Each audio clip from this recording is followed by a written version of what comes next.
October 5, 2024 దైవిక నడకలోని రహస్యములు. తన సిలువను ఎత్తుకొని నన్ను వెంబడింపని వాడు నాకు పాత్రుడు కాడు. మత్తయి సువార్త 10వ అధ్యాయము 38వ వచనము.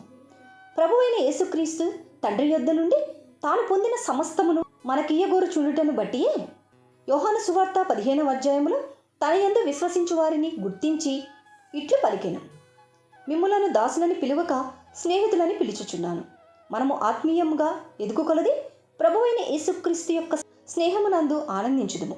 ధారాళంగా ఆయనతో మాట్లాడుదుము. సమస్త రహస్యములు ఆయనతో చెప్పుదుము.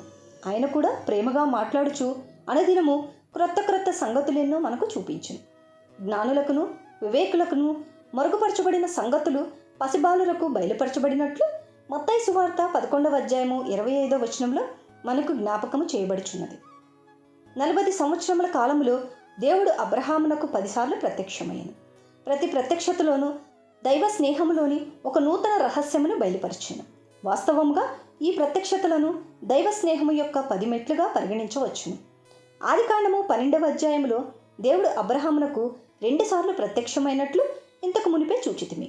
3వసారి దేశము విడిచి ఒక క్రొత్త దేశమునకు వెళ్ళమని దేవుడు అబ్రహామునకు ఆజ్ఞాపించెను.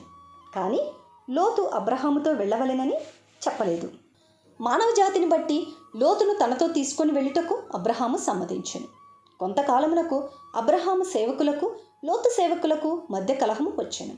ఆదికాండము 13వ అధ్యాయము 7వ వచనంలో మానవ మమతలు ఎల్లప్పుడూ వివాదమునకు దారితీయును.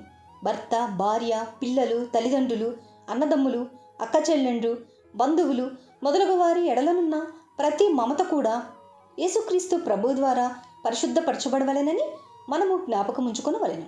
అట్లు పరిశుద్ధపరచబడిన ఎడల ఒకనాడది కష్టము తెచ్చును. దీనిని బట్టి ఈ లోక సంబంధాలు కూడా దేవుడే పరిశుద్ధపరచాలి. అలా కాని ఎడల మనము కొన్ని సంబంధాలలో నష్టం చూస్తామని ఈరోజు ఈ పాఠం ద్వారా తెలుసుకున్నాం. ఇకనైనా అన్ని విషయాలలో దేవుని ఆశ్రయిద్దాము. ఆమేన్. Praise the lord.